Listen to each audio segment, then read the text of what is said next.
Bom dia, já estamos ao vivo aqui. Chega para cá, professor. Hoje eu tive a... Bom dia, pessoal. Hoje eu tive a honra de, além de estar recebendo esses dois ilustres convidados, convidar meu amigo aqui, o professor Cláudio Duarte, para me ajudar. Eu falei que eu pedi ajuda aos universitários, né, para falar. Gosto muito de futebol, acompanho futebol. Ó. Meu pai ensinou isso para a gente lá em casa, mas pedi aí ajuda. E aí eu quero dar bom dia a todos, o pessoal está entrando. Já vou já pedir aos meus convidados, o Kleber Henrique Freitas e o Jorge Luiz Cardoso, que dê seu bom dia. Desde já estou agradecendo. Quero agradecer aqui já no nome da pessoa do André Felipe, diretor da Rádio Manancial, né, por estar nos ajudando nessa logística. Acredito que vai ser um papo bem bacana, interessante. Tive um feedback legal ontem, as pessoas se interessaram, né?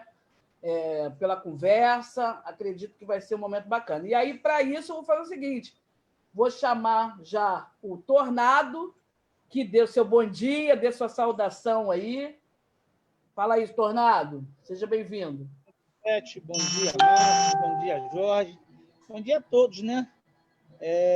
Hoje, um prazer muito grande poder participar de um programa em que a gente tem a oportunidade de passar para os jovens o que é uma carreira de atleta profissional de futebol, eles entenderem que, como toda profissão, requer dedicação, requer respeito, mas nem tudo que, como as pessoas gostam de dizer que tem a sorte, não é sorte, não, é trabalho. E é uma das profissões mais difíceis que eu já vivi na minha vida. Eu me tornei profissional do futebol por dedicação, por abrir mão de muita coisa, inclusive de família, e é isso que a gente vai tentar explicar para eles, que pai, mãe, irmãos, namorada, tudo isso fica, de certa forma, em segundo plano. Mas no decorrer da nossa entrevista, a gente vai passando isso aí com muita calma, muita sinceridade, principalmente para eles. Então, mais uma vez, muita satisfação. Com certeza. E aí a gente quis fazer um contraponto e trouxemos um jogador que teve a experiência como jogador, né, e hoje também atuando junto a atletas, e o pai de um jogador. Então, vão ser duas visões ali para poder estar dividindo com a gente. E aí, dá seu bom dia aí, Jorge Luiz Cardoso, meu grande amigo. Alegria ter você aqui com a gente. Fala, Elisete. Bom dia. Bom dia a todos aí. Tornado, bom falar contigo depois de um bom tempo. Então, como pai, a gente vai tentar passar o outro lado da moeda, né? A gente vê a parte sempre do clube, né? Sempre dos treinadores, dos dirigentes, e eu vou tentar ajudar no máximo possível, passando todo o dia a dia que o pai tem para levar, para trazer, as dificuldades que a família encontra para que esse sonho seja realizado. Espero ajudar. Show de bola. E, como eu já tinha dito, convidei aqui o meu amigo professor Cláudio Duarte, que é o cara... E aí é um cara que gosta, aí, como eu, de estudar, e tem a vivência aí do futebol, né? Na época, hoje em dia, eu acho até que o futebol, bom, no capitalista como a gente vive, está bem como eles gostam, né? Muito bem espetáculo, mas a gente viveu, e eu peguei, tá? Aquela época lá de Maracanã com geral, a gente está ouvindo o jogo do radinho de pilha, a emoção, mas a resenha continua mesmo. E aí eu convidei, queria que ele desse seu bom dia e desse sua saudação aí. Bom dia a vocês, Tornado, Jorge, a Elisete, o André, da Rádio Manancial. E a minha contribuição será mínima. Eu vou ficar muito mais aqui de ouvinte. E é muito legal ouvir vocês, porque, pela minha idade, eu vim de um futebol romântico, um futebol que ainda se romantizava a profissão de jogador de futebol. E hoje a gente vive o business. Futebol é, nada além disso, um grande e lucrativo negócio inserido num mundo capitalista. E, evidentemente, a perspectiva mudou. E eu vou ouvir e aprender muito com cada um de vocês. Show de bola. A gente vai dar dando início. Ó, já tem, Edilson está por aqui, o Jorge. Boa, por boa. aqui. Sérgio Freitas, Tornado, está por aqui, meu amigo que me apresentou aí o Tornado, meu professor Arlineiro, a galera está entrando aí, acho que vai ser bem interessante. A proposta não é tirar sonho de ninguém, mas a proposta é levar à realidade, né? Porque a gente vê muito, eu estava lendo sobre isso, a gente lê muito sobre os casos de sucesso. Mas eu ontem, fazendo pesquisa, fiquei pensando quantos casos de insucesso, só que não são falados, né? E outra coisa, eu posso dizer que quando eu fui me aprofundar na pesquisa, mais fiquei apavorada, porque fui ler que menos de 1% são os que conseguem êxito nessa carreira, pelo menos no Brasil, né? E que é uma média aí a nível de Europa, Estados Unidos, 1,5%, é muito pouco. Né? O número de postos de trabalho de base, que trabalham com atletas, muito grande dentro do Brasil. Então, até que o menino consiga sair lá dos pequenos... Né? Porque nós ainda estamos nos grandes centros. E aí eu queria começar com o Tornado, falando o seguinte, era muito diferente, Tornado, da sua época, né? Para agora, o garoto que chega na base, que consegue o êxito aí, era muito diferente. Eu digo assim, as dificuldades, o caminho a trilhar, era muito diferente? Sim, Lisete, eu vou falar o meu dia a dia como atleta e depois como treinador. Então, como atleta, eu vivi um momento totalmente inverso do que se vive hoje. Não tinha empresário, eu tinha que...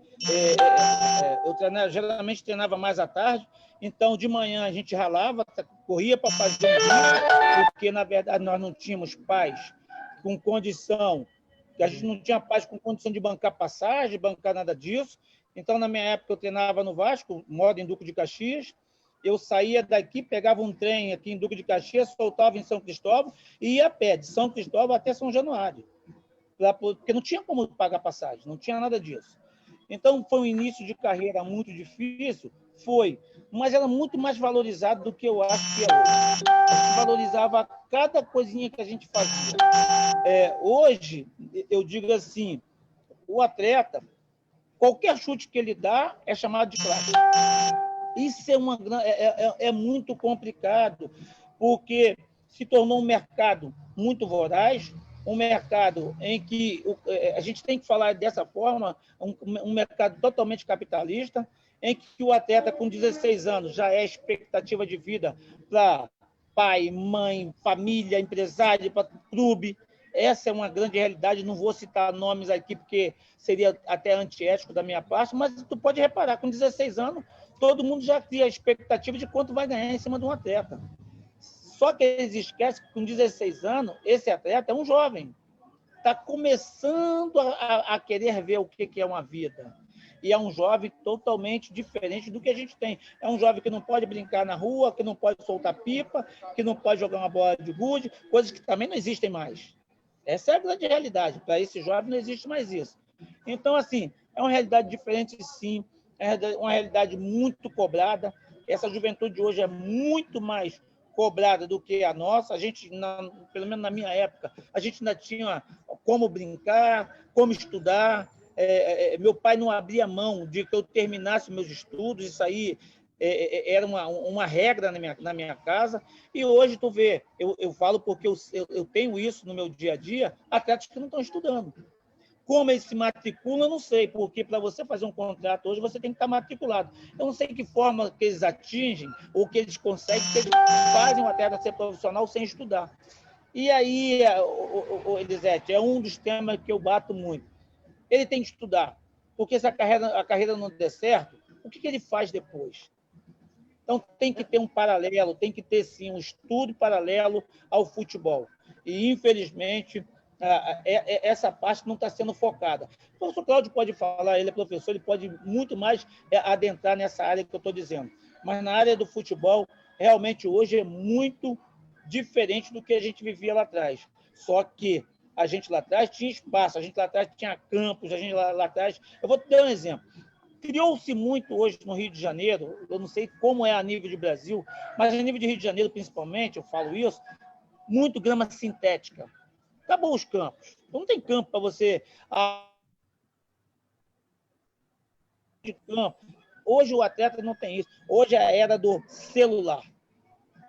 Isso está deixando o futebol ficar muito para trás. E aí a gente vai conversando, vai falando, e vocês vão entender aonde eu quero chegar quanto a isso. Tá bom? Sim. Não, eu acho que, inclusive, você antecipou algumas coisas que eu ia falar. Pensei nisso mesmo, o tempo que esse jogador, né, que esse atleta, essa pessoa, esse indivíduo, né, perde, investe. E eu estava lendo que a Unicef ela já tinha feito um estudo sobre isso e apontado esses problemas, que era o distanciamento das famílias, né? O outro era o distanciamento do ensino regular nas escolas, a exploração sexual e, inclusive, o caminho aberto para o aliciamento. E aí é empresário, falsos agentes, né? Mas aí é onde eu me coloquei um pouco no lugar do Jorge como pai, né? Tudo bem que o Jorge mais contemporâneo, Jorge é pai do Felipe, que eu conheci, engraçado. Eu conheci o Muralha e não sabia que era... Eu conhecia o Jorge, porque ele fazia parte lá da Copa Carioca, era uma competição de futsal que tinha lá no Rio, e eu coordenava lá, que era do Cilto, grande abraço, meu amigo Cilto, e conheci o Muralha porque era grande sensação naquela época, já no Mirim, Muralha, o garoto, o Muralha vai jogar, eu arbitrando, né? E não sabia que era filho dele, né? Então, onde eu me coloquei, eu lendo sobre as pesquisas, eu falei, cara, Jorge, como foi para você como pai trilhar esse caminho com seu filho? E diga-se de passagem que o Muralha é um garoto de um caráter exemplar, um menino maravilhoso. Eu acho que é difícil você não perder, né? Não deixar se perder. Como foi isso? Como foi trilhar esse caminho, Jorge? Então, Lisete, não tinha sido planejado nada dentro do futebol para ele. O projeto para ele era um projeto totalmente diferente, não tinha esse objetivo de ser um jogador de futebol. O projeto dele era dentro do judô, né? E aí, dentro das aulinhas de judô, acabou aparecendo a oportunidade dele fazer uma avaliação, e ele passou nessa avaliação. Durante alguns anos, ele dividiu, né, os dois esportes, e aí, por questões de tempo, né, de logística, ele não conseguiu continuar no judô e seguiu no futebol. Mas o Tornado está certo quando ele fala que existe uma pressão muito grande para que o garoto, já desde novo, já seja o provedor da casa. Hoje, comercialmente falando, o futebol está encabeçando, né?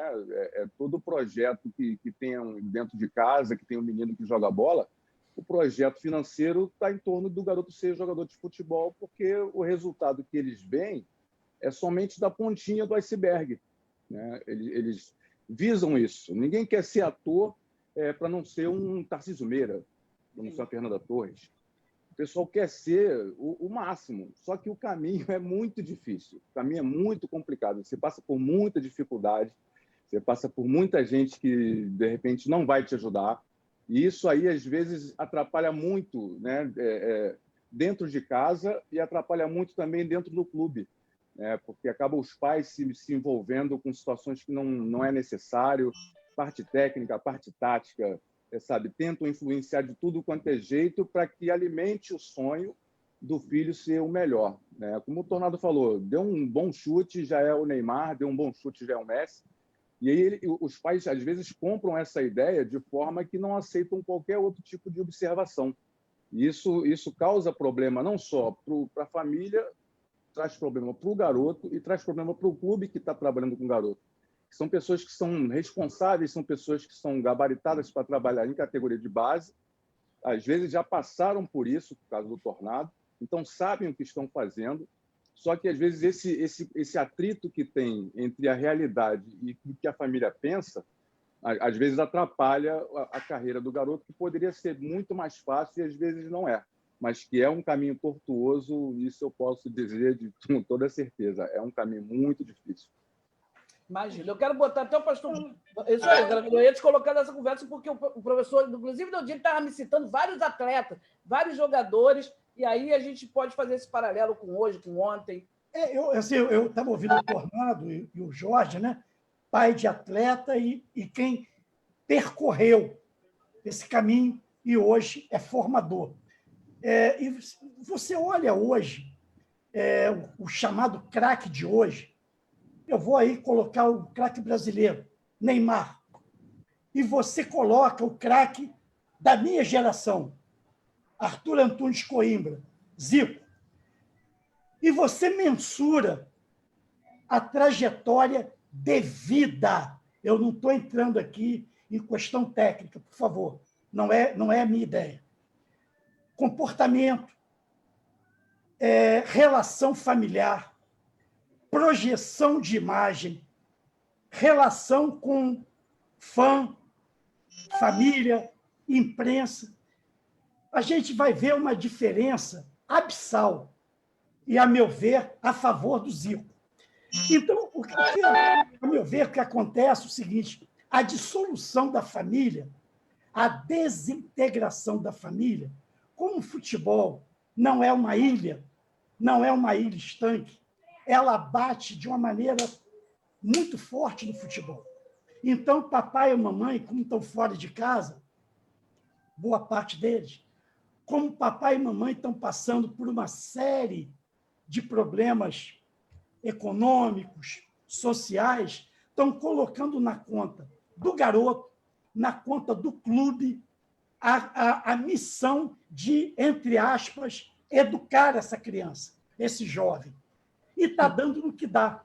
Você, às vezes, vê um cara com uma condição técnica excepcional, como o Neymar, passando péssimos exemplos para aqueles seus seguidores, para aquelas pessoas que o têm como referência.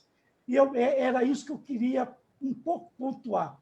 Eu sou do tempo de Modesto Bria, Neca, Joel Martins, Pinheiro no Fluminense, que tinham com seus jogadores, com aquele garoto, uma relação muito mais próxima, muito mais amigável, muito mais companheira. E hoje, na verdade, o que você vê é um empresário, na maior parte das vezes, ou amigo do dirigente, intervindo diretamente nessa questão do jogador, e que se dane a questão moral, a questão ética, a questão de formação de personalidade e de caráter. E isso, lá na frente, tem um preço que é cobrado. Verdade. Queres colocar aí sobre... Fala aí, Tornado. O que o Cláudio falou é verdade. A grande influência hoje familiar, ela está muito reduzida. A família ela ficou em segundo plano. Essa é a verdade. Por que isso? Porque o atleta, e aí eu vou falar do Jorge, porque eu sei da relação dele com o Braga, eu via, o Jorge acompanhava, o Jorge estava no dia a dia, acompanhava, e diga-se de passagem, sem nunca ter dado uma interferência no meu trabalho. Isso aí eu tenho que ressaltar, porque tem pais que são complicados. Né? Quando seu filho não está jogando, seu filho jogando, tu é um treinador maravilhoso. Quando o filho não joga, aí é aquela coisa. Mas o Jorge não, o Jorge sempre se manteve. Não, o Jorge é um cara sóbrio, um cara tranquilo, não é porque está na presença dele, não, mas tem que se falar a verdade, como tantos outros, pai de Felipe Coutinho, que trabalhou comigo, pai de Diego Souza. Então a gente tem que falar atletas que realmente os pais ajudaram na carreira. Agora, existe essa situação que eu tento entender como que meu pai não tem ingerência sobre mim. E aí você vai dizer o seguinte, mas aí o pai deixou de ser o pai porque o filho é o provedor da família, o filho ficou rico, o filho virou o ídolo. Não, o ídolo sou eu, que sou o pai, eu tenho que ser a referência. E essa coisa, a partir do dinheiro que o filho ganha, esse dinheiro determinou diretrizes, esse dinheiro determinou comportamentos familiares, e não pode ser assim. E por isso que a gente vê tantos atletas que atingem o auge como profissional de futebol, mas não atingem o auge como referência pessoal de ninguém. E aí o professor Cláudio acabou de falar. Uma coisa é você ser referência como o craque como atleta de futebol, e a outra é você ser referência profissional de pessoas que têm em você exemplos do dia a dia. E, infelizmente, nós temos atletas que não podem ser referência para os nossos jovens por atitudes que tomam extracampos. Isso é que é o grande problema. Eu quero até complementar para pedir para o Jorge falar o seguinte: Você acha que a gente vê muito distanciamento realmente, a família, ainda mais quando a gente está se referindo aqui, por exemplo, Jorge mora no Rio, o Muralha jogava no Rio, mas eu estou falando de atletas que vêm lá do interior, vêm do Norte, Nordeste, né? Que a família não pode estar aqui. Você acha que foi primordial, Jorge, a sua estada, inclusive quem era o responsável, o tutor, pela carreira do seu filho, era você, não tinha uma terceira pessoa, né? Você como pai. Você acha que isso é um diferencial? Isso foi um diferencial? Foi. Na profissão do Muralha? Foi.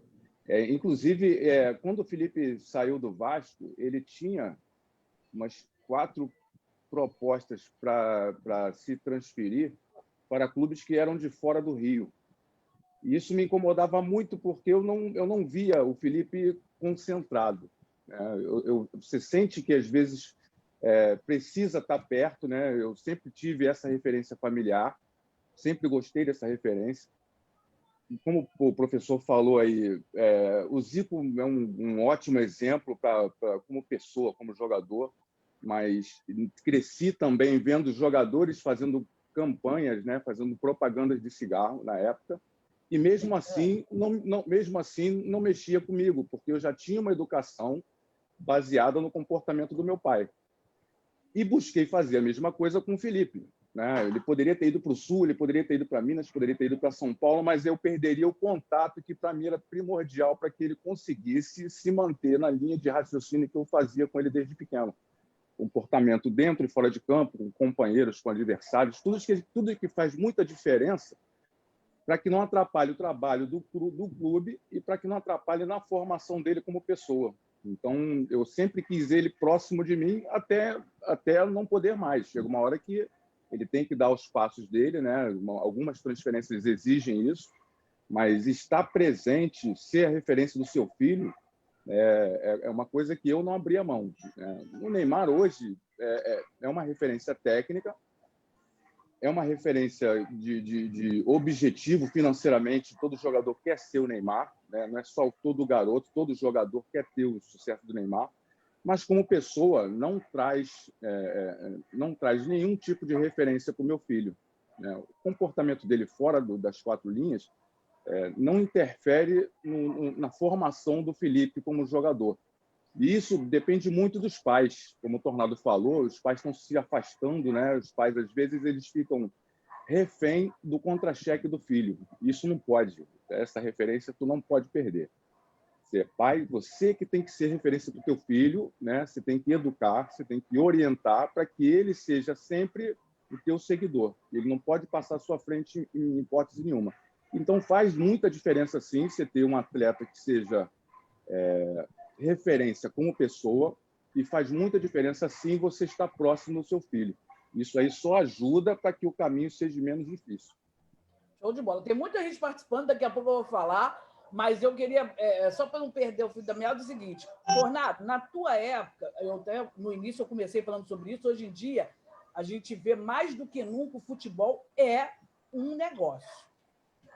Muito mais do que antes. Hoje em dia, até eu costumava falar da época da arbitragem, o sorteio do cara e coroa para a saída da bola já está valendo dinheiro. Aquilo ali tem apostas, as pessoas não têm noção do que o futebol movimenta no que tange a financeiro, né? Pode até ser que para o jogador não chegue, mas muita gente está ganhando ali, entendeu?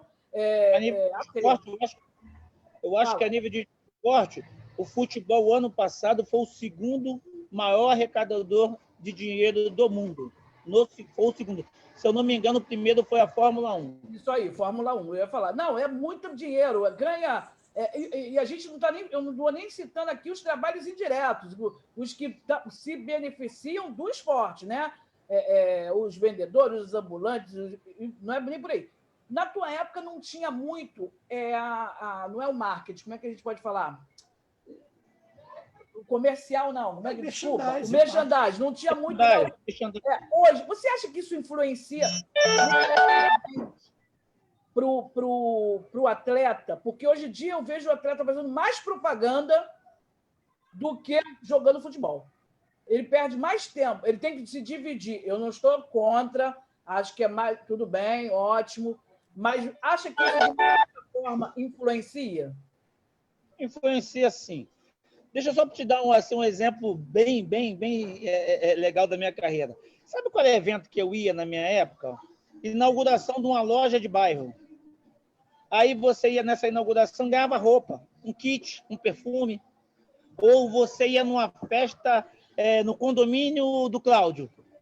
Era isso, a gente não tinha essa coisa. Aí ganhava um boné, ganhava. Após o jogo, aquela. Motorrádio, o presente era no motorrádio. Cláudio lembra disso aí. O Jorge também deve lembrar disso aí. Claro. Hoje, você já entra no campo sabendo que já tem alguma coisa. Logicamente, você já entra com patrocínio, já tem tudo isso. E queira ou não queira, se isso aí não for bem administrado, realmente mexe. Não tem como não mexer. Por isso que é importante pessoas igual o Jorge, que acompanha o filho dele no dia a dia. Só que, Jorge, eu vou te falar, o teu filho é uma tranquilidade. Eu conheço o Muralha, trabalhei, não é só por ter trabalhado com ele. O Muralha não me deu uma dor de cabeça. E, queira ou não queira, era o jogador referência na minha época. Então, tu pode falar, o cara que é referência vai dar dor de cabeça. Não, se você souber conduzir... Eu costumo dizer o seguinte, eu fui muito feliz nos 2 clubes grandes que eu trabalhei, tanto no Fluminense como no Vasco. Trabalhei com grandes estrelas, né? No Fluminense, com Toró, com Diego Souza, com Arouca. Olha a gama de atletas que eu trabalhei. Carlos Alberto, aí tu vai para o Vasco, Felipe Coutinho, Alain, Muralha. Então, aí tu que está no profissional, hoje tem Henrique no profissional, tem atletas Luan, que a gente fala... Acho que você trabalhou com o Luan. Luan, zagueiro. Hã? Luan, zagueiro, que está no Palmeiras. Luan, então, até acho que não me deu trabalho nenhum. Mas por que não me deu trabalho? Porque existia uma condução, existia uma responsabilidade e existia um respeito. Era uma via de mão dupla. Então, eu costumo dizer o seguinte, também muitos atletas com base familiar. Não adianta eu dizer para você que tudo foi o professor Tornado. Não. Eu tinha um coordenador, tanto no Fluminense como no Vasco. Hoje até... eu falo de Fluminense, sou obrigado a falar que nosso amigo que faleceu, que é Humberto Rocha, né? Falo que no dia de ontem, tanto foi meu coordenador no Fluminense, como foi meu coordenador também, trabalhou comigo aí no Vasco. Humberto, não sei se tu está sabendo, Jorge, ele faleceu no dia de ontem. Não, é uma coisa que, infelizmente, você o conheceu, um dos professores mais categorizados, mais respeitados que tinha no futebol, um cara super educado e que ajudava a gente a trabalhar a esses meninos. Então, assim, eu tinha no Vasco Humberto e depois tive no Vasco Teixeira, pessoas altamente qualificadas que me ajudaram a trabalhar. Tudo que envolve o atleta hoje é feito de números. E se não tiver uma pessoa que conduza isso com tranquilidade, certamente esse atleta vai se perder, porque é um momento de muita dificuldade. E quando ele não tem a base familiar, quando ele não tem retaguarda, com certeza ele vai se perder. Verdade. É só pegar esse gancho da fala do Tornado e a fala do Jorge, esse papel de pai que o Jorge desempenhou e desempenha, infelizmente, eu creio, pelo que eu percebo, ele também está cada vez mais raro no futebol. Vou repetir o que eu falei, o futebol não é uma ilha estanque do mundo. À medida que o papel da família se deteriora, se apequena, se degrada, isso se reflete também no futebol. Infelizmente, o pai, pelo que eu percebo, ou ele virou empresário ou virou parceiro de empresário. Ele não é pai. Pai é uma outra coisa. Pai é o que instrui, pai é o que corrige, pai é o que diz não, pai é o que aponta caminho. E o que eu percebo é que esses pais que eu vejo dentro do futebol, através dos seus filhos, são apenas parceiros de negócio do filho e do empresário. E aí a coisa realmente, a meu ver, perde a essência. Porque, evidentemente, o filho dificilmente verá esse pai no seu papel paterno, e sim como agente de negócio. E aí a coisa mexe um pouco, penso eu. Verdade. Tanto Verdade. que o Jorge se colocou muito bem. Ele teve propostas que ele poderia Ter ido, financeiramente, né, ser mais rentável, mas ele optou mantê-lo perto. mantê-lo perto. E aí hoje ele pode estar tranquilo que o filho dele está lá na Arábia. Mas ele sabe o seguinte, Sim. não, estava pronto Sim, agora. estava pronto. Estava pronto agora. Isso. E é uma das coisas que a gente vai falar um pouco à frente, porque é o seguinte, a gente já tem maior cuidado, a pedagogia, já explica sobre a pressão da criança lá na educação infantil, né? E eu fico vendo a pressão que se estabelece sobre as crianças. Eu via isso com a 9, 10 anos. arbitragem, a disciplina que aqueles meninos do Isso Fraldinha, aí. a disciplina que tinha que ter para fazer parte. A gente vai entrar nisso. Ó, só falando, Maria de Luz, abraço, Sérgio Freire, Carlos, a Migna botou aqui, a base familiar é muito importante na estruturação de um atleta e da pessoa. Pô, totalmente. Pastor Renato, grande abraço, está por aqui. A Migna está gostando da análise. A Valéria Xavier, que é dona de escolinha, está falando, amiga, muito obrigado pelas referências. Raí está botando aqui, ô Jorge, show de bola, Jorge, você sempre foi uma referência. Realmente, o Jorge, a gente apitava jogo, todo mundo queria ir para o jogo do Jorge, porque o Jorge não reclamava de nada, a gente podia errar ele da classe lá e ensinava os meninos a isso. Eu vi uma pessoa assim como o Jorge, eu tive oportunidade de conviver mais ou menos próximo, na Hebraica.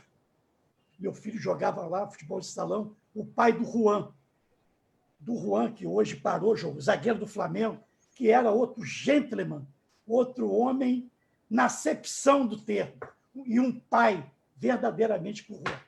Ó, Luiz Felipe Muralha está por aqui. Estou falando bem de você, hein, Muralha? Aí, ó, Jorge. Felipe está por aqui. Boa. Eu nem sei qual é o fuso lá. Ele que não fale bem não de mim para ele ver.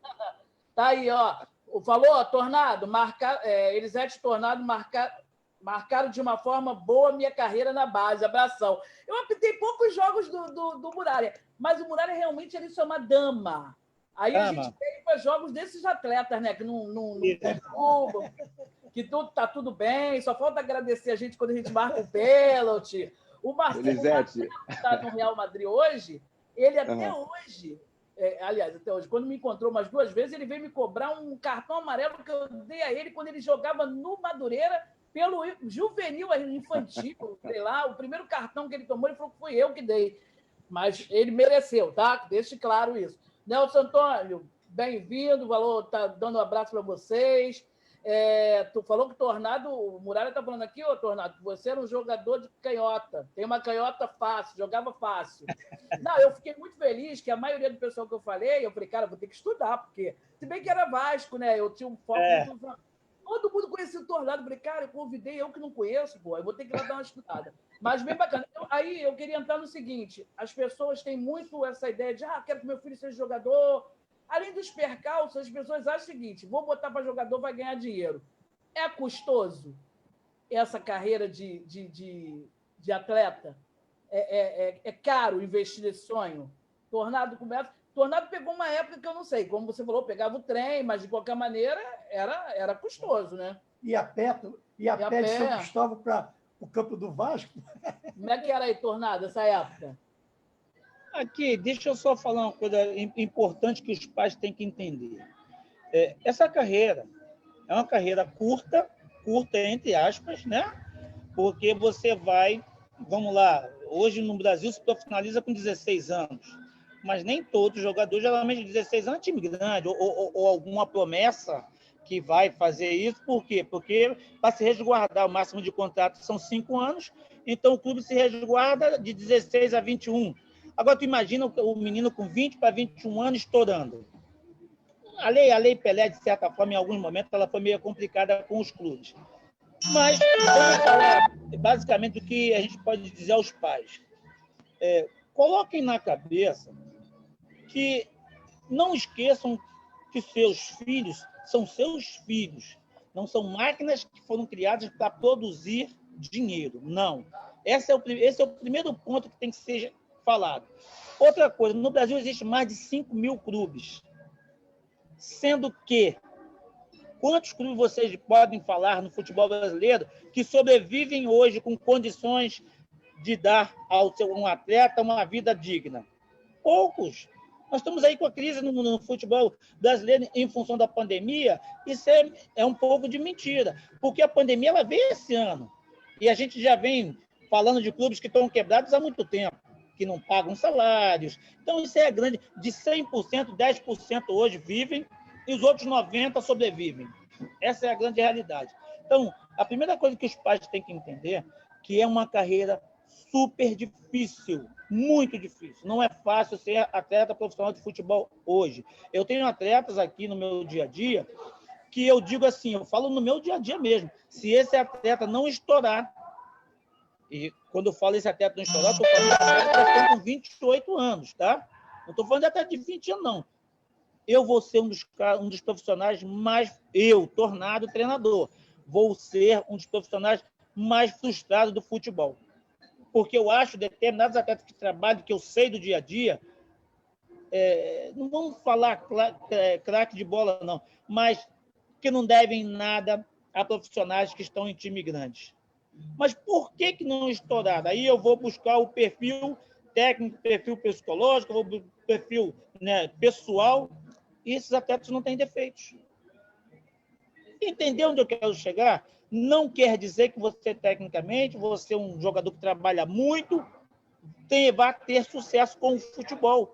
Então, coloque na cabeça que tem atletas que vão passar por essa carreira sem se tornar um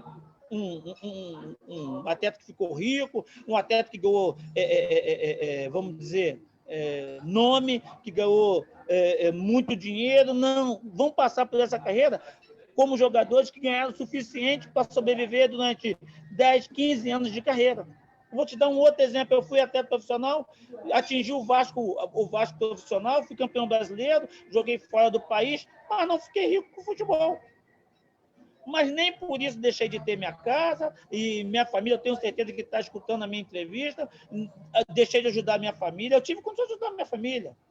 Hoje eu sou um profissional com 56 anos que eu não reclamo da vida, porque eu adquiri condições de trabalho pessoal, de amizade, que me deram continuidade na minha profissão.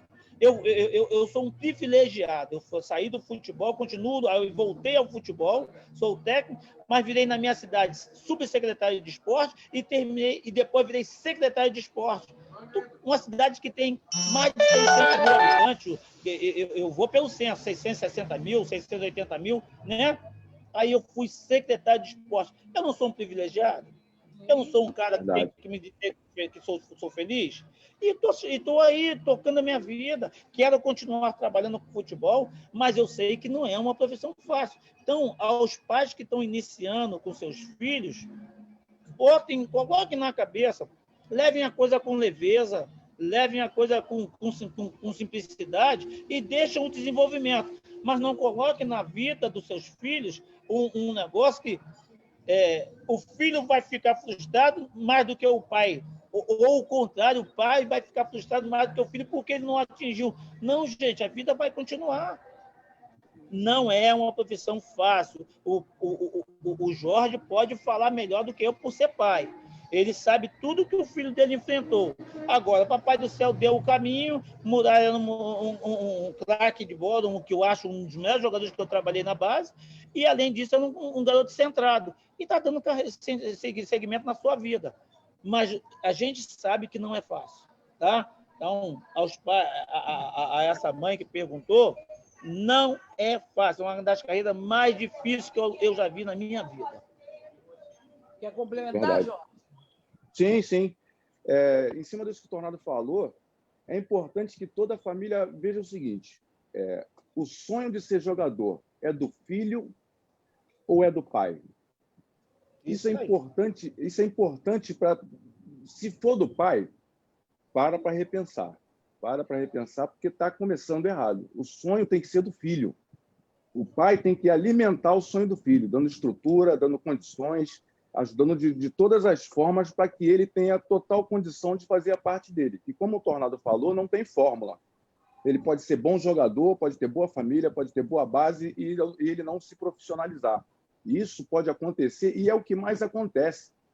todos nós aqui da live e os que estão acompanhando conhecem alguma pessoa que era para ter sido jogador profissional e não foi. Todos nós conhecemos. Pô, fulano ali joga pra caramba, não sei como é que não foi profissional. E todos nós conhecemos jogadores profissionais que a gente se pergunta, pô, como é que esse cara conseguiu se profissionalizar? Né? Porque assim, a gente tem o nosso momento corneta, claro, o torcedor, você olha o cara no teu time, ou você olha o time adversário e fala assim, cara, como é que esse cara conseguiu ser profissional, cara? Pô, o cara não consegue levantar uma bola na área, o cara não consegue finalizar uma bola de dentro da grande área. E aí você, ao mesmo tempo, você conhece alguém que faz isso tudo com uma perna só. Você conhece gente que, como o Tornado falou aí, gente que você olha e você não consegue acreditar como é que não está se profissionalizando, como é que a sorte não passou para essa pessoa. Então, dentro da responsabilidade dos pais com os filhos, saber se o sonho é do filho ou é do pai é muito importante, para que essa pressão em cima do garoto não seja uma pressão para realizar o sonho do pai. E assim, eu tentei ser jogador, não consegui, não trago nenhum tipo de frustração sobre isso, nenhum. Tanto que o projeto do Felipe era no judô, não era no futebol.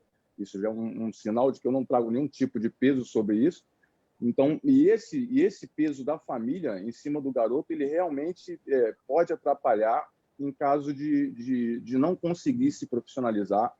E aí sim vi uma frustração muito grande, que aí ela vem na mesma proporção do sonho, a frustração ela vem em peso. Ela vem pelo garoto não ter conseguido se profissionalizar, ela vem pelo pai não ter conseguido realizar pela segunda vez o seu sonho, que ele não conseguiu com ele, não vai conseguir com o garoto.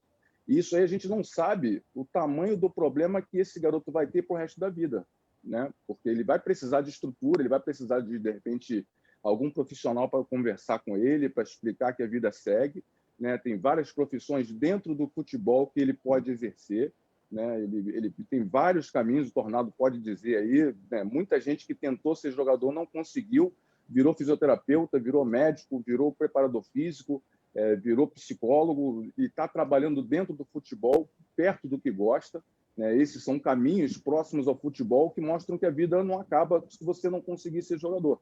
Mas isso precisa ser visto lá atrás, isso precisa ser visto na base, para que tudo seja levado pela família com a estrutura que é necessário para que isso não seja um problema lá na frente, que isso seja simplesmente um fato. Ó, não deu certo, vamos seguir a vida. Tem um plano B, tem um plano C, a gente vai seguir. Eu acho que é mais ou menos por aí. Eu queria fazer uma pergunta, tanto ao Tornado quanto ao Jorge, que é o seguinte: há hoje nos clubes algum tipo de amparo? Quando eu digo clube, os clubes grandes, um amparo psicológico para esse garoto e para essa família, principalmente o garoto, que são dispensados às centenas quando estoura a idade e que não são aproveitados. O clube, de alguma forma, dá algum tipo de acolhimento psicológico, esse encaminhamento que o Jorge acabou de falar, que ele não está morto para a vida, ele ainda tem vida fora do futebol. O clube se preocupa com isso, de alguma forma? Ou não? Simplesmente larga aí na vida? Cláudio, eu não conheço. Eu vou falar assim, eu criei uma forma de atuar com pais, né? Quando eu cheguei no Fluminense em 2001, né, que eu era avaliador técnico, então eu era o responsável da peneira, eu era o cara que fazia as peneiras. E, no primeiro momento, os pais não poderiam adentrar ao Fluminense no momento que as crianças estavam treinando, tá? E aquilo, aos poucos, eu fui analisando, chovia. Onde que os pais ficavam? Na chuva. Então, tinha uma série de coisas que eu falei, mas por que ficam lá? Ah, mas se ficar aqui vão atrapalhar, não sei o quê. E, na época, eu tinha um diretor de futebol no Fluminense, chamado Marcelo Fischel, que era o filho do presidente do Fluminense, tá? Do Davi Fischel. E, numa conversa com ele, eu falei, por que a gente não deixa os pais ficarem aqui por dentro? Não ficam ali afastados, mas ficam dentro. Porque não estão no sol, não estão na chuva, não ficam à mercê daqueles que estão passando ali fora. E aí, ele, naquele momento, junto com o professor Enio Farias, que não posso esquecer do professor Enio Farias, tá? Aceitaram essa reivindicação e passaram a trazer os pais para dentro do Fluminense. E, assim, uma conversa muito legal com os pais, eu só mostrei esse lado. Olha, eu fiz esse pedido, mas vocês têm que saber que aqui dentro não existe pai de atleta, que existe treinador. Daqui, em torno, no portão do Fluminense para dentro, existe treinador, coordenador, e o pai ele do portão para fora. E vou te falar, em 6 anos de Fluminense, quase 7, eu nunca tive um problema com pai nenhum. Pelo contrário. Tem um pai que eu sou apaixonado por ele até hoje, dos muitos, né, que eu conheci naquela época, que é o pai do Diego Souza, que foi uma das pessoas que mais me ajudaram dentro do Fluminense. Ele ia para a arquibancada, se um pai tivesse querendo interferir no trabalho, ele era o primeiro, peraí, não. Então, foi um momento maravilhoso, que houve uma contribuição. Mas eu sei que existiam ali pessoas que a gente tinha que dispensar. Como é que eu tinha 36, no máximo 40 atletas, e eu tinha toda semana uma média de 100 jogadores fazendo experiência. E às vezes ficava um, entendeu? E aí, o que você faz? Se eu falar para você que eu tinha o depois, com o pai, é mentira. Um ou outro que eu tenho contato até hoje, que o filho virou um dentista, que o filho virou um advogado, vamos dar exemplo. Mas não tem. Então, hoje, se você me perguntar se existe alguma coisa que possa dar uma assistência ou uma sustentação com o pai da atleta que vai embora, que ficam frustrados, que não adianta dizer que não ficam, que ficam frustrados, eu desconheço. Não sei se o Jorge tem algum conhecimento quanto a isso, eu não tenho. Não tem. Felipe teve 10 anos de base no Vasco, né? Graças a Deus ele não passou por isso, de ser dispensado, né? Mas a gente convivia com os pais, né? Durante esses 10 anos de base do Vasco, e a gente via, né, dentro desses 10 anos, centenas de garotos que eram dispensados por N problemas, né, por N situações diferentes, e a gente não tinha conhecimento de nenhuma ligação do clube com o atleta depois da dispensa. É um problema? Eu acho um problema grave, né? Até porque se o clube diz que ele está ali formando cidadãos, ele não pode se preocupar só com o jogador. Se o jogador já não serve para ele, fica o cidadão. Esse precisa de um cuidado depois que foi dispensado. Até porque ele pode ter sido dispensado depois de 3, 4, 5, 6 anos de clube, onde ele esperava ali se profissionalizar, e na hora de fechar o funil, o Tornado sabe como é esse funil que fecha ali dos juniores profissional. Você tem, às vezes, 60 atletas ali, que são 3 anos seguidos, subindo 20 atletas, e aí você é obrigado a dispensar. Se eu não me engano, é a categoria que mais dispensa atletas nos clubes, nos juniores, né? Você tenta emprestar, você tenta fazer algumas situações e não consegue. Então, assim, dentro desses 10 anos de Vasco, e depois no Flamengo, ali, completando a base do Felipe ali no Flamengo, a gente não viu nenhum clube que trabalhasse com o garoto depois de ser dispensado. Por outro lado, é mais um motivo para a gente ver que força que a família pode ter na formação do garoto. Se eu sei que não tem, isso é responsabilidade minha também. Trazer o garoto para perto, ou eu consigo, né, resolver esse problema dentro de casa, ou eu levo para um profissional, né? Eu fiz amizades com a Maíra, que era psicóloga do Vasco, com a Maria Helena, fiz amizade com vários profissionais da área. Então, se o clube não me fornecesse esse tipo de serviço, eu ia buscar no mesmo profissional fora do trabalho dele. Eu ia tentar resolver isso com alguém que conhecesse o meu filho. Assim, eu até conversei com a Maíra para resolver alguns problemas de garotos do meu projeto social, porque eu sei como ela trabalha com garotos. Então, eu fui buscar esse conhecimento, que ela já não estava nem no Vasco mais. Então, assim, o clube não tem, eu não vejo, não tenho conhecimento, né? Pode ser que hoje, dentro da live, alguém entre e fale assim, não, Jorge, já está funcionando, o clube tal tem um psicólogo para tratar de garotos após serem dispensados. Enquanto são atletas, ele tem esse serviço, a gente pode buscar, como eu busquei algumas vezes. Fora do clube, eles não dão esse tipo de suporte, que é muito ruim, mas também não deve ser o fim do mundo se a família tiver estrutura para resolver esse problema. É verdade. Pena que a gente está se caminhando para o fim, mas eu tenho duas perguntas que eu ainda quero fazer. Aliás, eu vou fazer uma, vou deixar para o professor. Muitas pessoas aqui se manifestando, depois vocês vão poder, porque está marcado aí, até responder, mas até quero falar que o pastor Renato colocou aqui, ele colocou duas coisas, mas uma eu achei super importante, ele botou, para realizar qualquer sonho, não apenas o futebol, precisa de uma boa plataforma de lançamento. E a família é a principal plataforma para o lançamento das novas gerações. Realmente, isso aí é a base, né? Eu estava lendo o seguinte, vocês não acham também que hoje há uma celeridade, né? Primeiro, de descobrir talentos, eu acho que os núcleos, os CTs, o pessoal que trabalha como olheiro, não sei se dá esse o nome, qualquer coisa vocês me corrijam, né? Fora dos grandes centros, precisam dar conta de descobrir. Vocês não acham também que essa celeridade, a pressa, não dá tempo, não tem tempo hábil de você descobrir? Vou contar um exemplo.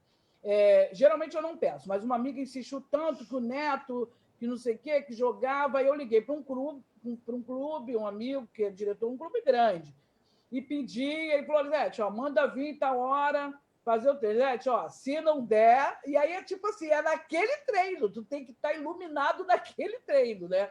E aí ele foi, só que o menino ficou muito nervoso, primeiro porque era um time grande, era um time que ele torcia, e aí o rapaz me ligou, o diretor falou, Zé, não dá não, o cara ficou nervoso, não sei o quê, já dispensei. Eu falei, dá mais uma oportunidade, não sei o quê, um treino aí, deixou ir mais uma vez. Daqui a pouco me liga, Lisete, esquece, não dá, não consegue controlar as emoções. O garoto tinha 10, 12 anos, cara.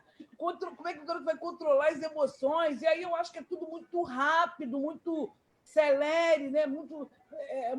Mas eu acredito, por isso que eu falo, eu acho que tudo bem, o futebol avançou, mudou, eu acho que é bom algumas mudanças foram ótimas, até para o fomento do futebol, mas a gente perdeu muito também, assim, que tem que ser tudo para ontem, e às vezes você perde um talento, não dá o tempo. Você não acha um pouco disso? Eu não sei se é uma visão minha, né? Não tô nada. Você não acha que na tua época dava mais tempo, pelo menos, de você desenvolver um trabalho? Não, dava sim. A gente tinha mais tempo de fazer um trabalho. Só que, Lisete, deixa eu te falar só uma coisa. Sabe qual é a maior dificuldade? É o período em que esses atletas querem procurar um clube para trabalhar. Hoje, prematuramente, tem criança com 6 anos indo para a escolinha, 5 anos indo para a escolinha. E aí, por que se criou isso? Porque quando você... Imagina um atleta de 16, 17 anos, imagina isso, que ele nunca trabalhou em clube nenhum. Aí ele vai lá querer fazer um teste, que eles não querem fazer um teste no time pequeno. Não vou falar nome de clube, porque tem gente que fala, tá discriminando, não. Ele vai lá no time, ele não quer ir no time pequeno, ele quer ir no Flamengo, ele quer no Vasco, ele quer no Botafogo, no Fluminense, concorda? Sim. Aí ele pega no Fluminense, Vasco, Botafogo, atletas que começaram, vamos botar lá em cima, 10 anos, não vou botar nem 4. Com 10 anos ele começou no Fluminense. Aí ele já está com 17. Olha quantos anos de trabalho que ele tem. Aí ele passou o futsal, aí depois veio para campo, aí faz trabalho disso, trabalho daquilo, mirim, infantil, até chegar ao juvenil. Aí você acha que um menino de 17 anos que não fez trabalho nenhum, que não trabalhou em clube nenhum, ele vai chegar no Fluminense, ele vai ter oportunidade? Vai ter chance? Ele teria que ser o supra-sumo. Concorda comigo? E é difícil você achar um atleta montado com 16 para 17 anos para chegar num clube. Onde que ele estava? Onde que tem essa... Tem amigo que fala assim, eu tenho uma joia para você. Aí eu não presto, né? Que a gente, de vez em quando, tem que descontrair. Falei, cara, tem certeza que ele é joia? É uma joia rara. Falei, vende pagar externo. Não é para mim. Aí vai fazer uma brincadeira para descontrair, porque eu sei que dificilmente ele vai chegar num clube, numa estrutura de time grande, de juvenil para cima. Infantil já é difícil, mas juvenil para cima, aí já é mais complicado, porque quando você fala juvenil, é homem. Juvenil já é um cara já formado, um cara praticamente já maturado. Então, essas coisas que os pais... eu falo porque eu trabalho ainda... eu trabalho no Centro de Observação de Atletas, que é o COA, né? E eu lido com atletas todo dia. Então, às vezes, eu vejo o pai chegar e já por indicação de um amigo, vai te procurar lá, Tornado. E quando o rapaz já chega, meu filho já faz isso, já faz aquilo, aí eu deixo o pai falar bastante. Aí eu falei, não, tá bom, já falou, legal? Nunca que eu vou ter, tu pode ter certeza que o que eu puder fazer para o teu filho dentro do trabalho, no dia a dia, eu vou fazer. Agora, faça o seguinte, me dá um mínimo de um mês. Aí eu já falo assim, me dá um mínimo de um mês, porque senão ele vai achar que naquela semana já tem que resolver a vida do filho. E aí, com um mês, você tem um mês para trabalhar, para você descobrir o potencial do atleta, seja potencial físico, técnico, valência, toda. Aí, após um mês, na verdade é o seguinte, a gente que o professor pode falar, o Jorge pode falar, a gente que lida com o dia a dia, o primeiro toque do menino, a gente já sabe quem é, quem não é, tá? Mas nem eu fico frustrado, nem o pai vai ficar frustrado, nem o atleta. A gente dá um mínimo de um mês. E dentro de um mês a gente vai ser... Agora tem que ter uma honestidade para falar. Dá, não dá. E eu posso errar, tá? Porque eu não sou absoluto, não. Eu posso errar. Eu posso fazer uma avaliação que não dá e lá na frente o cara acertar. Mas é meio difícil. A gente, pelo que a gente lida no dia a dia, pelo que a gente tente falar uma coisa e não acontecer. Mas pode acontecer. Então, eu acho que está faltando aos treinadores é o seguinte, e aí eu estou me incluindo nisso. A partir do momento que você dá a oportunidade para ele entrar no seu elenco, avaliar de verdade. E aí, avaliou de verdade, não tem condição, libera logo, não fica 3, 4, 5 meses com o atleta, não, porque a cada dia que ele vai no clube, ele cria expectativa, ele cria dentro dele uma certeza que o amanhã ele vai estar no clube. E aí não é legal. Se eu te falar assim, vou me estender só um pouquinho, sabe o que eu criei na época do Nesse Vasco? Quando o atleta vinha fazer a experiência comigo, eu pedi autorização para dar roupa igual. Porque nos clubes tem um negócio que acaba comigo. O clube tem 40 atletas, 40 de roupa azul. Aí me vem 2, 3 de roupa amarela. Ele já está discriminado. Ele já foi discriminado. E eu falei, mas por que ele está com a roupa diferente? Porque ele é experiência. Não, peraí, se ele está no grupo, ele tem que ser igual, para poder dar o mínimo de condição. Trazer ele, inserir ele no trabalho. E é isso que a gente tem que começar a mudar no nosso dia a dia. Essa é uma opinião minha. Show, bem bacana. Nelson Antônio falou assim, não tive prazer de conhecer o Tornado, mas pelo que eu já escutei aqui, já deixo o meu agradecimento pelos ensinamentos à garotada da base, especialmente o que foi passado pelo Muralha. Forte abraço, Tornado. A Lucimar está por aqui também, falando que é referência, isso aí, né? A gente tem que... A esposa do Jorge, não dá para nem levar, né, Lucimar? Falou que tá amando essa live, não é nem por mim. Também entendo que você é uma pessoa maravilhosa, ia lá, nem se metia também, gente boa, porque tem umas mães, eu estou falando que eu, pela arbitragem, eu fiz muita amizade com mães e com pais, mas olha, eu via coisas assim absurdas, né? Que não eram nem as crianças, eram os pais realmente projetando na criança aquele desejo. Eu inclusive, presenciei em um dos clubes, o pai, a gente notou que o menino jogava muito, só que o menino era de uma forma quando o pai não estava, e quando o pai estava, o menino tinha febre, o menino não jogava. E a gente começou a observar aquilo, e depois descobrimos que o menino não fazia gol, o pai no vestiário batia no garoto, né? Então, era uma coisa assim, a gente teve que conversar com o pai, são os absurdos, né? Deixa eu só ver aqui o que a Rosana falou, que a Rosana sempre ela trabalha... quanto aos nossos meninos, sonhem em ser jogadores de futebol. Parabéns por abordar esse tema, elucidar questões, trazer tantos exemplos que certamente ajudarão a muitos, porque as pessoas criam, né? Umas fantasias de que vai chegar lá no clube grande, amanhã já vai estar ganhando, que eu também... Eu acho que isso aí, pena que não vai dar tempo da gente falar, mas eu acho um certo absurdo, aí poder falar, porque não é você que está ganhando. Assim, algumas quantias estratosféricas. Eu não sei o que vocês acham sobre isso, mas assim, um ganha 1.000, e aí eu estava estudando sobre isso, e outro ganha bilhões. Será que se fosse dividido aí não dava para equacionar? Tudo bem. Para te ajudar, só para te ajudar. Isso é proporcional ao que ele tem. Pode ter certeza. E quando ele ganha milhões, Eu já até passei isso uma vez, já tive essa discussão sobre isso, uma discussão sadia, lógico, né? Vamos dar exemplo, ele ganha X, mas pode ter certeza que tem gente ganhando 10Y em cima dele. Não, beleza, verdade. Entendeu? Mas pior é o que eu falo, né? A gente fala muito do jogador, mas ele está lá na ponta, tem muita gente ali. Ó, Edilson está por aqui falando, ó, na base, os pais vão ver seu filho jogar e não a equipe que o menino joga. Verdade, cara. Olha, tanto que eu não arbitrava, as piores categorias eram de base. A gente já ia triste, porque sabia que ia ter problema não com as crianças, mas com os pais, cara. Era coisa doida, eles veem um outro jogo. Mas fala aí, quer perguntar alguma coisa? Não, eu não queria... minha última intervenção, agradecendo muito pelo que eu ouvi e aprendi.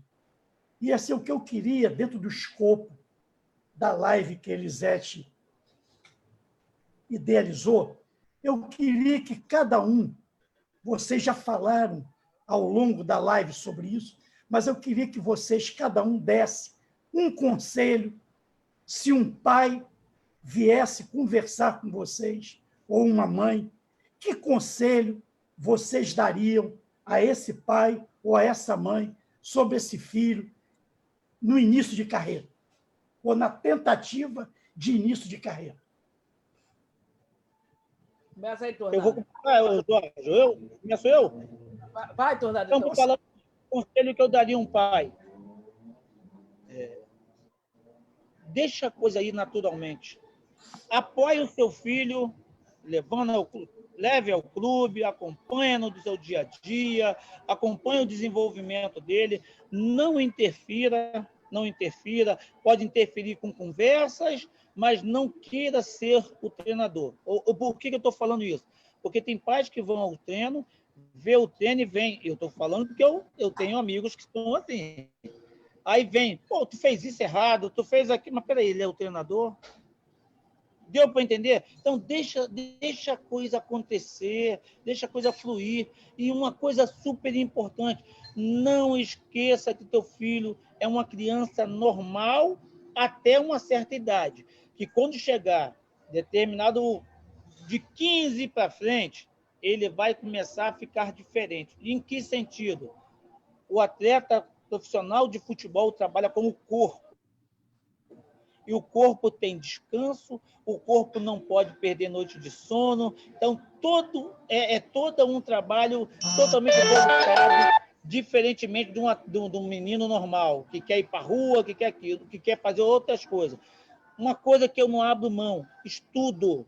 O filho tem que estudar, isso tem que ser cobrado dos seus filhos, estudar, que tenha um acompanhamento dentro do colégio e fora do colégio. O pai tem que estar junto, sim, como o Jorge esteve com o Muralha, sempre está com o Muralha, mas não esquecer que seu filho é um ser humano que tem necessidade, que tem vontades e que precisa de um pai, e não de um pai torcinador, não é isso que o pai tem que ser, não. O pai tem que ser parceiro, amigo, companheiro, e no seu dia a dia, quando tiver que puxar a corda, vai lá e puxa a corda. Isso é que eu dou o conselho para o seu filho.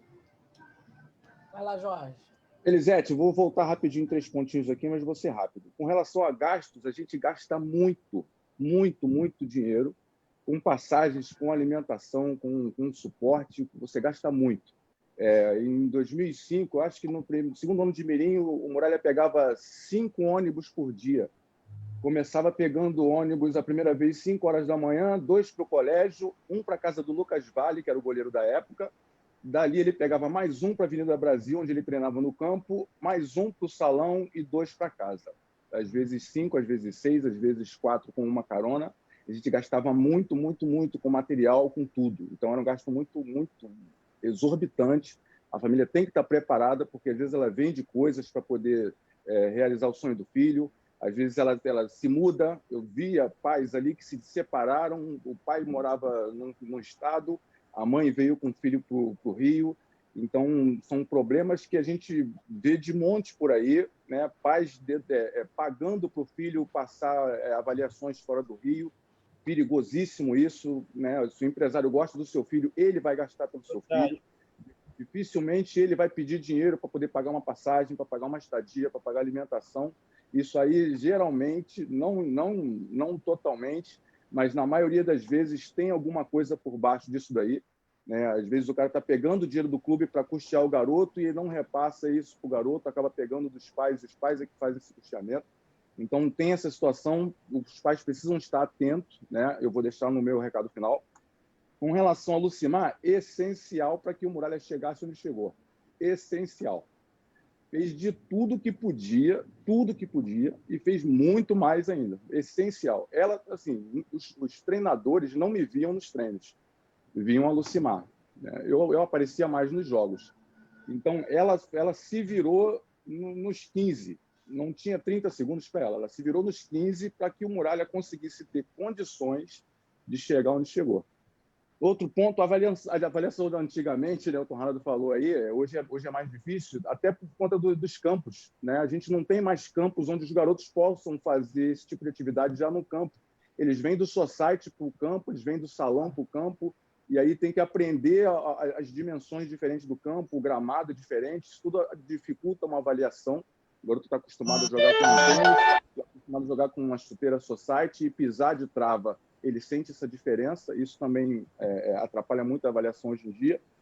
E o conselho que eu dou para os pais é para se informarem em todos os aspectos. Busquem informação sobre profissionais, empresários, sobre os clubes onde vai trabalhar, né? Até por conta de muito assédio, né? Muito abuso dentro das categorias de base. Isso aí, hoje, de repente, nem tanto, mas já aconteceu muito isso. Hoje a FIFA já está batendo em cima. Então, esse tipo de informação os pais precisam buscar. Ah, meu filho nasceu em 2010, eu vou me informar com os pais do 2008, com os pais de 2009, com os pais de 2007, porque eles já passaram por isso que eu estou passando agora, eles vão me ajudar. Fiz muito isso com o pai do Felipe Coutinho, com o pai do Alex Teixeira. Cansei de conversar com eles de como funcionava A, como funcionava B, como funcionava C. Isso aí faz muita diferença para que você diminua a quantidade de erros sua como pai e do seu filho como atleta. E, assim, dentro da vida, dentro do futebol, também se informar, né? Os garotos que fazem parte do grupo não são adversários, eles são concorrentes a uma vaga, eles são companheiros de trabalho, eles estão concorrendo junto contigo a um espaço dentro do time. Eles não são seus adversários, não podem ser tratados como adversários, nem o adversário deve ser tratado como inimigo. O Felipe nunca fez isso, nunca fez isso.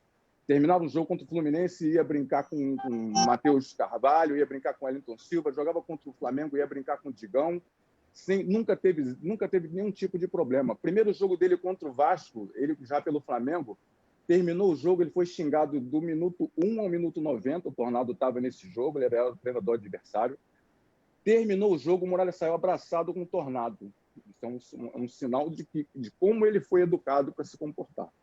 E, no final, não deixar de estudar. O Tornado foi perfeito aí. Não deixem de estudar. Façam o que puder, mas não deixem que o garoto saia do colégio. Esse é o recado. Show de bola. Ó, eu vou falar uma coisa para vocês. Eu estou muito feliz. Primeiro que a nossa proposta sempre é... O professor Cláudio tem um programa também às terças-feiras, é sempre trazer informação, não que vai mudar o mundo, mas que pelo menos vai trazer alguma relevância para a sociedade. E a gente procura os convidados serem pessoas que sejam referências. Era o que todo tempo eu vi ali nos comentários que vocês vão poder depois estar olhando, né? E aí, como era um tema diferente do que eu já trago, então, igual quando foi futebol feminino, eu fiquei um pouco com medo. Eu falei, cara, a galera não vai ter adesão a isso aí, vamos ver como é que vai ser. Aí ficava incrementando lá, falando.